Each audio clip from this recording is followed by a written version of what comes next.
ऐ मेरे वाले मुस्तफ़ा ऐ सैयदुल वरा ऐ मेरे वाले मुस्तफ़ा ऐ सैयदुल वरा. Assalamualaikum warahmatullahi wabarakatuh. Pemirsa channel YouTube Lajnah Imaillah Indonesia yang berbahagia, berjumpa kembali dalam program Sudut Lajnah, mengupas sebuah konsep dan aplikasinya dalam kehidupan sehari-hari. Alhamdulillah, pada kesempatan kali ini kita akan mengangkat sebuah tema yang berjudul akhlak satar dan empati. Namun, karena pembahasan yang begitu luas, maka pada kesempatan kali ini kita akan mengupas tuntas mengenai akhlak satar terlebih dahulu.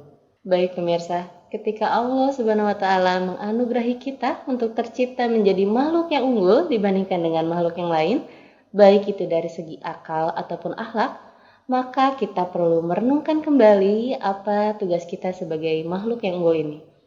Karena tidak mungkin keunggulan ini dianugerahkan oleh Allah Subhanahu wa taala tanpa tujuan tertentu. Jika kita menarik seluruh benang merah atas penjelasan mengenai kewajiban dasar manusia, kita akan menemukan dua tugas dasar yang harus ditunaikan secara seimbang. Mengapa seimbang? Karena ternyata dua tugas ini saling berkesinambungan dan saling tidak bisa terputuskan satu sama lain. Lalu, tugas apa yang dimaksud?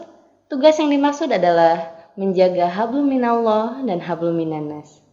Lalu apa hubungannya antara hablum minallah dan hablum minannas dengan topik kita mengenai akhlak satar hari ini?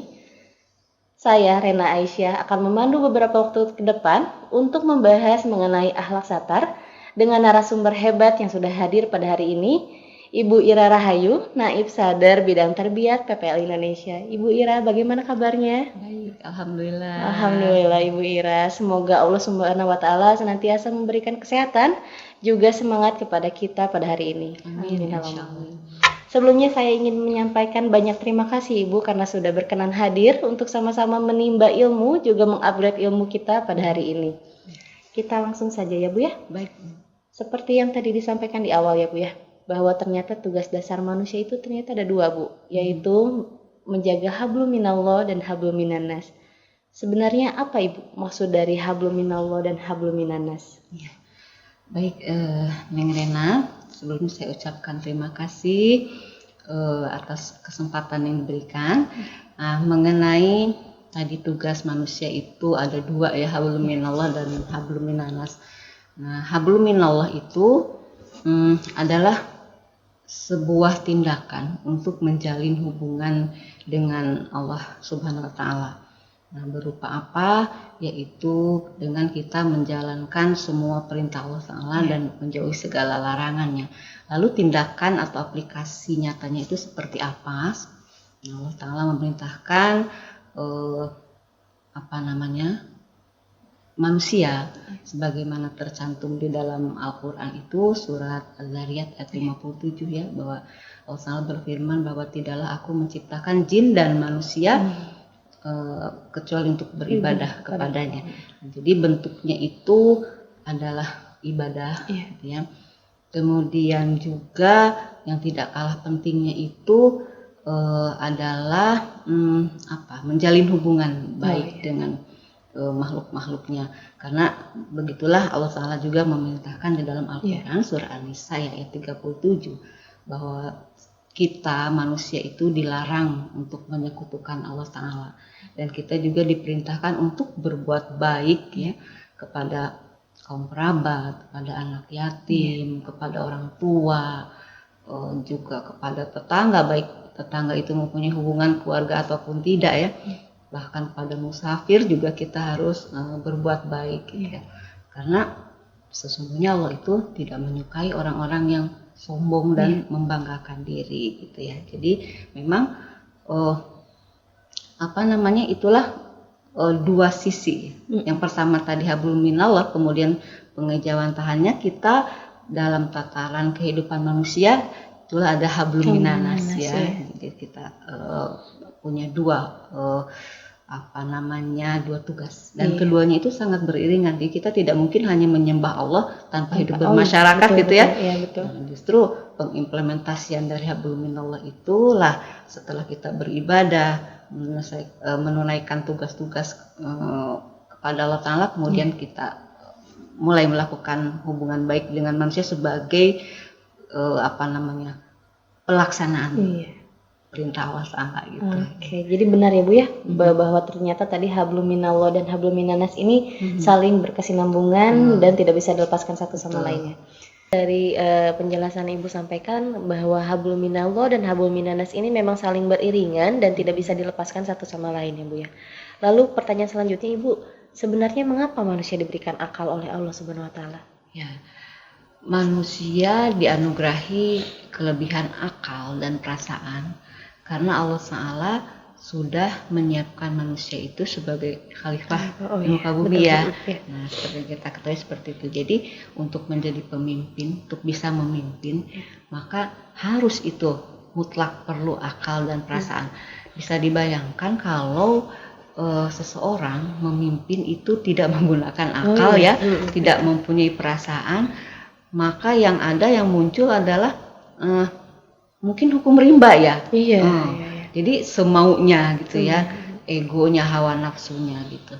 Dan makanya betul akal dan perasaan itu Allah Ta'ala karuniakan sebagai kelebihan karena mempunyai tugas yang sangat penting di muka bumi ini. Oh gitu ya Bu, oke. Berarti kalau begitu sangat disayangkan sekali ya Bu ya, kelebihan ini atau keunggulan yang Allah berikan ini justru jadi memundurkan derajat kita. Lalu sebenarnya Bu, apakah ada langkah-langkah yang bisa kita lakukan untuk menjadikan diri kita ini makhluk terbaik di hadapan Allah Subhanahu wa taala lewat akal dan akhlak kita? Iya. Kalau ditanya ya, sebetulnya bagaimana caranya ya supaya kita bisa menggunakan akal dan perasaan. Kita akan coba kalau ada orang bertanya siapakah manusia yang terbaik di muka bumi ini, tentu kita akan menjawab bahwa wujud itu adalah Rasulullah SAW, betul ya. Nah, kemudian ada dalam suatu kisah Hadrat Aisyah ditanya ya oleh seorang sahabatnya, bertanya bagaimanakah akhlak Rasulullah SAW itu. Maka Hadrat Aisyah menjawab bahwa akhlak Rasulullah SAW itu tidak lain dan tidak bukan adalah Al-Quran. Masya Allah. Jadi bimbingan kita itu ya dalam menggunakan karunia dari Allah Ta'ala itu sebetulnya sudah ada di dalam Al-Quran. Apa saja sih sebetulnya yang Allah kehendaki, apa saja yang Allah tidak kehendaki gitu ya.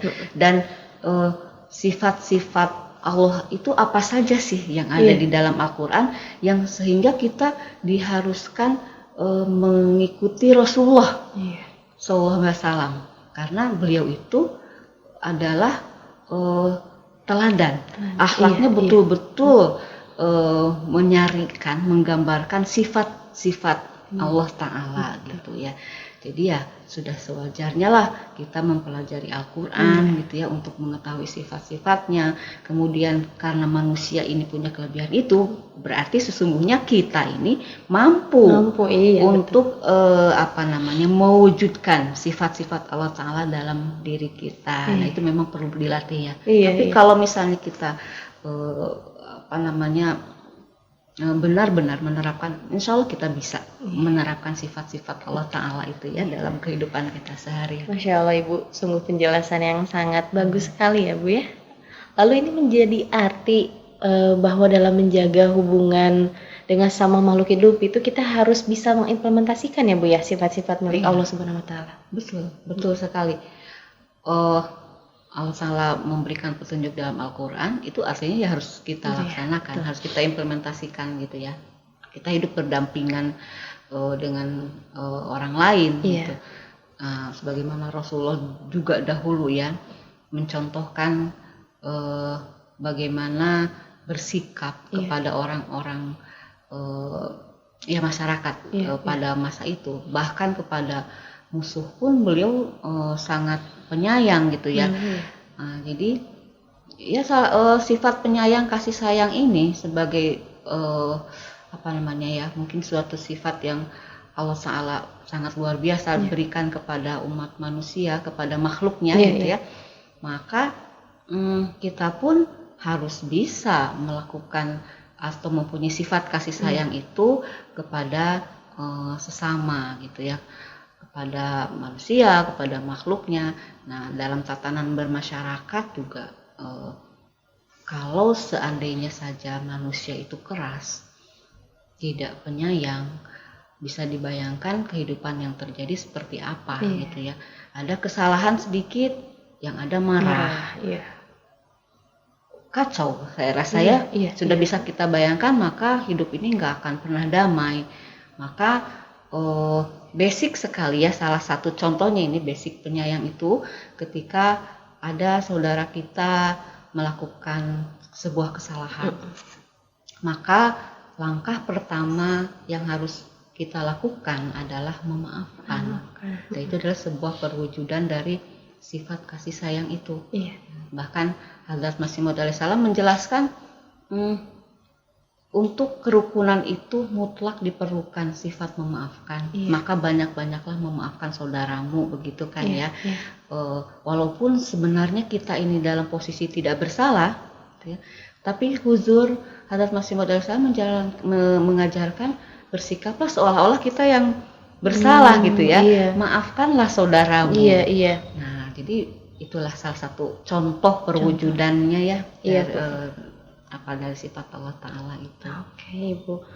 Mungkin hal tersebut akan terasa berat ya Bu ya, jika kita mengingat bahwa manusia ini tempatnya kekurangan dan segala kesalahan ya Bu, apalagi jika kita yang menghadapi kekurangan atau kesalahan orang lain. Bagaimana tanggapan Ibu? Ya, manusia itu kan tidak akan luput dari kesalahan, dan manusia itu adalah tempatnya segala kelemahan, kekurangan ya. Jadi itulah tadi makanya penting kita menanamkan, memiliki sifat memaafkan. Jadi ketika kita melihat kesalahan, kekurangan orang lain, maka maafkanlah. Jangan malah kita membesar-besarkannya. Kita karena ego kita kesal, marah gitu ya, malah kita besar-besarkan atau malah kita ceritakan kekurangan itu kepada orang lain. Nah, jika itu yang kita lakukan, maka bisa dibayangkan yang ada adalah permusuhan. Betul. Adalah permusuhan. Disitulah makanya kita perlu juga nih, setelah memaafkan, kita harus mempunyai sifat Allah Ta'ala yang menutupi aib orang lain, menutupi kekurangan orang lain, yaitu kita kenal dengan akhlak satar. Oh iya, betul. Akhlak satar ya Bu ya. Jadi akhlak satar itu menutupi aib orang lain ya Bu ya. Betul. Sifat Allah untuk menutupi aib makhluknya. Lalu Bu, seberapa pentingkah sebenarnya akhlak satar ini Bu? Sangat penting ya, sangat penting sekali. Siapapun pasti tidak menyukai kelemahan, kekurangannya beritahukan kepada orang lain. Jika kita melakukan hal itu, maka yang akan terjadi adalah gunjingan besar. Jadi sebetulnya akhlak itu sangat berkaitan ya. Ketika kita menutupi, maka kita sudah menyetop yang namanya istilah bergunjing ya. Karena kita tidak memberikan celah gitu ya. Jadi benar-benar sangat penting kita berupaya untuk menutupi kesalahan orang lain gitu. Memang kalau dari nizam jemaat itu sudah sangat terstruktur ya Bu ya, untuk menanggapi atau menghandle permasalahan orang lain biar tidak terbuka keluar dan tidak menyebarkan aib kepada siapapun. Nah Ibu, sebenarnya kan kalau kita lihat nih, anak zaman sekarang itu ada tren baru Bu, yaitu mereka memblow up, mereka menyebarkan aib-aib mereka di media sosial dengan tujuan untuk meraih like dan viewers. Bagaimana tanggapan Ibu? Ya, itulah tadi makanya ya betul-betul terbukti ketika orang melakukan kesalahan, kemudian disampaikan, diceritakan, akhirnya dia merasa apalagi disebarluaskan, dan apa ya, ternyata kok masyarakat itu mungkin malah menanti-nanti gitu ya, menormalisasikan menanti-nanti. gitu ya. Ya itu dia udah dianggap normal, jadi menurut dia itu bukan aib, ya. Seolah-olah kok ya merasa bangga ya dengan perbuatannya itu. Tentu itu yang amat sangat disayangkan. Kejadian kondisi orang-orang pada saat ini, anak-anak remaja, bukan hanya anak-anak remaja, bahkan ibu-ibu pun sudah dengan tanpa malu mengumbar aibnya. Jadi tentang hal ini, Hadrat Rasulullah SAW bersabda, setiap umatku akan mendapatkan ampunan kecuali mujahirin, yaitu orang-orang yang terang-terangan berbuat dosa. Dan yang termasuk terang-terangan berbuat dosa adalah seseorang berbuat dosa pada malam hari, kemudian pada pagi hari dia menceritakannya. Padahal Allah Subhanahu wa Ta'ala telah menutupi perbuatannya tersebut, yang mana ia berkata, hai fulan, tadi malam aku telah berbuat begini dan begitu. Sebenarnya pada malam hari Robnya telah menutupi perbuatannya itu, tetapi pada pagi harinya dia menyingkapi perbuatannya sendiri yang telah ditutupi oleh Allah Subhanahu wa Ta'ala tersebut, yang tercantum di dalam hadis riwayat Bukhari ya. Jadi ya Mengerikan itu ya, Bu. Mengerikan sekali ya. Mengerikan sekali. Iya.